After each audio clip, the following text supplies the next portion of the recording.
And confirming a CNBC TV18 news break, Maruti has today announced an upgrade of all of their existing regular dealerships as well as a move to reposition the brand. The company hopes to revamp the entire MarutiSuzuki channel over the next 3 to 5 years. Our correspondent Ronojoy Banerjee caught up with Kenichi Ayukawa, the CEO, to chat about this overhaul of their retail strategy. 2 years back, we starting an Nexa, and then that existing MarutiSuzuki channel, we have to try to upgrading for future. That is the timing is coming. That's why we are starting from now on to that upgrading at our existing channel, MarutiSuzuki, and we call it the new channel, the MarutiSuzuki Arena. Okay, because this is, many would say this is almost you are repositioning brand Maruti, because for so many years, 35 years, Maruti has been known as a small car player, as a people's car. Yes. But now is Maruti trying to go upscale? Are you trying to now explore avenues into getting even more premium products?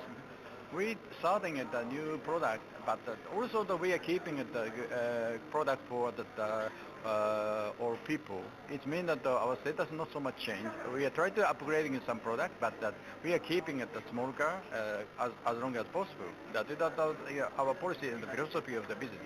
So you've said that in this year, financially, 80 of your existing regular showrooms will be upgraded.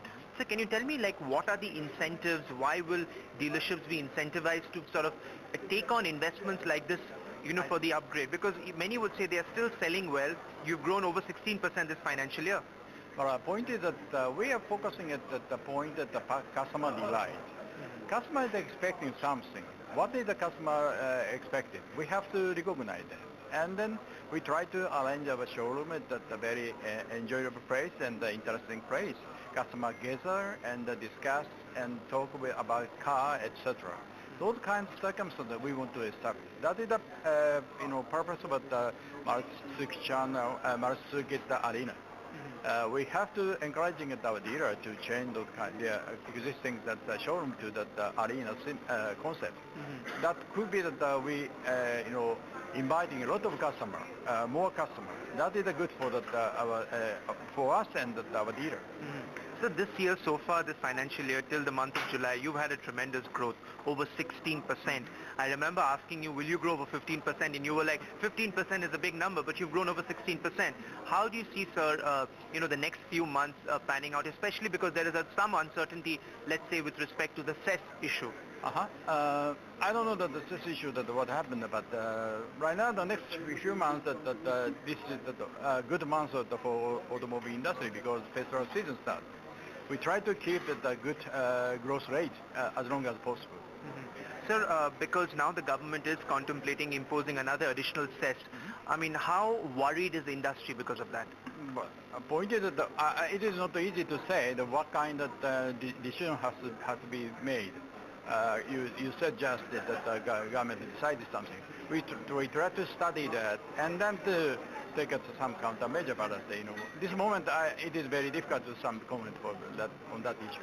But could you see any kind of higher cess could even impact volumes, especially when the industry is showing signs of revival, at least as far as Maruti and a few players are concerned? Of course, tax is increasing. There will be the impacting the volume itself. That is true. All right. So finally, sir, because of the government's thrust on hybrids and electric vehicles, your competitor, South Korean player, who I'm talking about, has said by 2019 they will come out with an electric car. What is Maruti's plan, sir? Because you have a lithium-ion battery now, Suzuki owned. Of course, we are preparing those kind of things. But government say that electric vehicle policy itself, we have to see and what kind of implementation will be made in the near future. And look at the policy, etc. That is very important. We would try to study about the government policy and then to preparing those kind of direction. Okay, that is a very interesting conversation with the top boss at the company, 7580 odd on the stock, and it's doing very, very well. Similar the last couple of years, the one common theme, and there have been many themes in the market in various sectors, one common theme across sectors has been premiumization. I mean, people will consume more expensive whiskey, people will buy more expensive cars and stuff like that.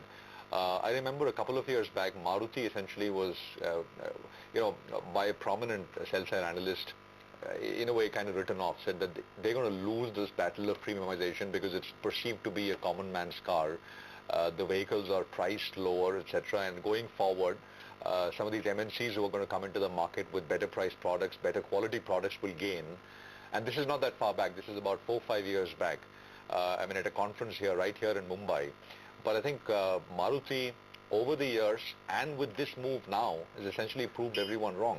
I mean, they still have that 50-55% market share. And I mean, look at the stock. I mean, you know, price was 1,500 rupees. It closed 2012, I think, at 1,500. Last 4.5, rounded out to 5. Last 5 years, stock's gone up 5 times, basically. So it's just been an incredible ride, and I think this changes and shakes things up at the ground. And the management talked about customer delight when Ron asked the management, what is the need to do this? Why should dealers make this investment?